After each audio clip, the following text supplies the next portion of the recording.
যদি ইমানদারেরা তোমরা যদি ইমানদার হও, আল্লাহকে ভয় করো এবং সুদের পথে ত্যাগ করো। সুদের কেমন ত্যাগ করো? যদি ত্যাগ করতে না পারো, ফায়দানু বিহাবিবিন মিনাল্লাহি ওয়া রাসূলিহি, তাহলে আল্লাহ এবং তার রাসূলের সঙ্গে যুদ্ধের জন্য প্রস্তুত হও। সূরা বাকারা 275 আয়াতে কত স্পষ্ট বলো, আহাল্লাল্লাহু বাইয়া ওয়া হারামাল রিবা, আমি তোমাদের অর্থনৈতিক বুনিয়াদ হিসেবে দান করলাম ব্যবসা এবং জাকাত। হারামাল রিবা, আমি হারাম করে দিলাম সুদ। আমি সুদকে হারাম করেছি আর রাসূল ফরজ করেছে। গণতন্ত্রের অর্থনৈতিক বুনিয়াদ সুদ, খরচ। আমাদের জন্য জাকাত যেমন খরচ, গণতন্ত্রের সুদ খরচ।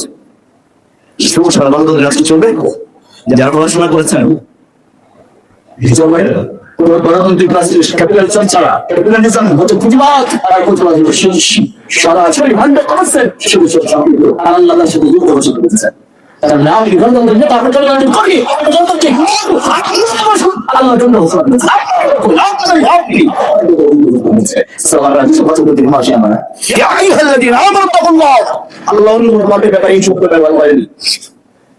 সিম্বলের কথা না করতে বলেছেন, কিন্তু